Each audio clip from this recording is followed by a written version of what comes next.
बिस्मिल्लाहिर्रहमानिर्रहीम। अस्सलाम वालेकुम व्यूअर्स, हमारी सीरा Excel Academy of Computer Science YouTube channel.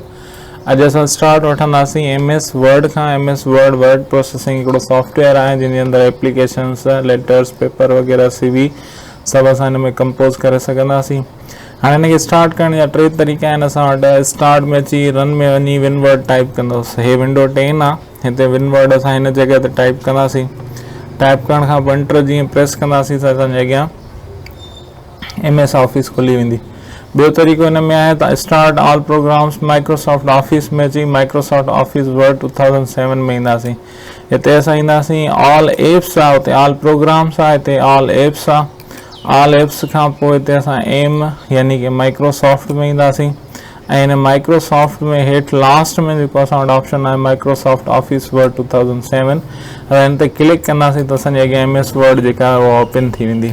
ऐं थर्ड जेको तरीक़ो आहे, चए थो right click on any blank space, का बि ख़ाली जॻह हुजे। सपोज कि मां हिते राइट क्लिक कयां थो, हीअ राइट क्लिक करे पोइ चए थो न्यू में अची office Microsoft office word document, हिन ते क्लिक कंदासीं। MS वर्ड जी असांजी फाइल हिते ठही वेंदी। नालो को बि असां हिते रखे सघूं था। सपोज कयो टेस्ट एंटर हणी वरी मां खोलींदोमांसि त असांजे अॻियां हिकिड़ी नई फाइल जेका उहा ओपन थी वेंदी। हिननि टिनि तरीक़नि सां असां MS वर्ड जी फाइल खे असां स्टार्ट करे सघूं था। ठीकु आहे। अच्छा, उनखां पोइ वरी जेको आहे असां वटि ऑफिस बटन आहे। हिन में ऑफिस बटन ही आहे, हिन में ही ऑफिस बटन आहे। ठीकु आहे। हिते असां ईंदासीं, ही ऑफिस बटन आहे हिन जो। हिन ऑफिस बटन जे अंदरि ही असां वटि मुख़्तलिफ़ जेके आहिनि इहे ऑप्शन्स मौजूदु आहिनि। हर हिकु ऑप्शन्स जो अलॻि पंहिंजो कमु आहे। ठीकु आहे। हाणे ऑफिस बटन में फाइल जा ख़ासि हुकम हिन में शामिल हूंदा आहिनि जंहिंजे ज़रिए असां फाइल में वधीक तब्दीलियूं करे सघूं था।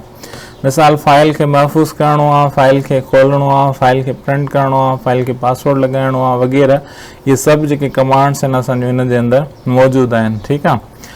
हाणे न्यू जेको आहे उनजो तरीक़ो कीअं आहे, ऑफिस बटन ते क्लिक करे न्यू ते क्लिक करे ऐं हिकु पटी ईंदी, उन में क्रिएट ते क्लिक कंदासीं त असांजी फाइल नई थी वेंदी। हाणे ॾिसो हिते ऑफिस बटन में आयासीं, हिते न्यू ते क्लिक कयोसीं, हे ब्लैंक डॉक्यूमेंट आहे, असां हिते क्रिएट ते क्लिक कंदासीं, असां वटि नई फाइल अची वेंदी। या वरी असां वटि ॿियो तरीक़ो आहे, कंट्रोल ते हथु रखे एन प्रेस कंदासीं। मां कीबोर्ड में कंट्रोल ते हथु रखियो आहे, हाणे एन प्रेस थो कयां त मुंहिंजी नई फाइल अॻियां खुलंदी थी वञे। मां लगातार प्रेस कयां थो त हाणे इलाही सारियूं फाइलूं जेके आहिनि असांजे अॻियां ही खुली वियूं आहिनि, छो त मां कंट्रोल एन प्रेस कयो आहे। ठीकु आहे।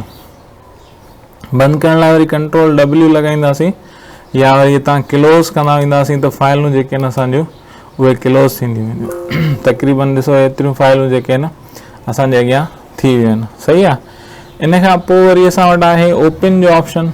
ओपन में मुराद खोलणो आहे का फाइल हुजे असां वटि। ठीकु आहे। मिसाल जे तौर ते असां का बि अहिड़ी फाइल खोलियूं, अगरि ऑलरेडी असां वटि सेव थियल हुजे, हीअ असां वटि ऑलरेडी फाइल सेव थियल आहे, असां हिनखे ओपन कयोसीं। हितां ओपन में अची हिते असां ओपन ते क्लिक करे ऑफिस बटन में अची ओपन ते क्लिक कयोसीं त हिते फाइल असां वटि खुली वई। या कीबोर्ड मां कंट्रोल ते प्रेस करे ऐं हथु रखे मां O प्रेस कंदुमि तॾहिं बि हीअ अॻियां अची वेंदो। चैप्टर 2 आहे। ठीकु आहे। O ते क्लिक कंदुमि त चैप्टर 1 आहे। ठीकु आहे। मतिलबु त हीअ जेको आहे तव्हांजे अॻियां उहो फाइल वग़ैरह खुली वेंदी। ठीकु आहे। कंट्रोल ते हथु रखे ऐं O प्रेस कंदासीं। अच्छा, उनखां पोइ असां वटि कहिड़ो ऑप्शन आहे, सेव करिणो आहे फाइल खे। सेव कीअं कंदासीं, फाइल में कुझु बि लिखूं। सपोज कयो मां लिखांसि थो to the class teacher. Suppose कयो मां कुझु बि लिखां थो। ठीकु आहे। हाणे मां हिनखे सेव करणु चाहियां थो। ऑफिस बटन में अची सेव ते क्लिक करे हाणे किथे बि मूंखे सेव करिणो आहे, डॉक्यूमेंट्स में सेव करिणो आहे, मां कंप्यूटर जी ॿी जॻह ते या वरी जेको डेस्कटॉप आहे मूंखे उन ते सेव करिणो आहे, मुंहिंजी मर्ज़ी आहे, मां किथे बि सेव करणु चाहियां थो। हिते मां लिखांसि थो एप्लीकेशन लिखी करे ऐं मां हिनखे हिते सेव कयां थो त उहा मुंहिंजी फाइल जेका उहा डेस्कटॉप ते न्यू फोल्डर जे अंदरि मूं वटि सेव थी वेंदी। ठीकु आहे।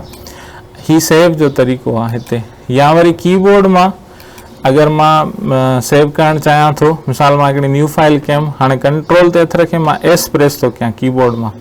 ठीकु आहे। हिते मां लिखांसि थो न्यू फाइल। सपोज कयो ही कीबोर्ड मां कंट्रोल ते हथु रखे मां S दॿायां थो त हिते मूं वटि ऑप्शन अची थो वञे। ठीकु आहे। हाणे हिनखे असां सेव कंदासीं त सेव थी थो वञे। उनखां पोइ असां वटि ॿियो ऑप्शन आहे सेव एज़।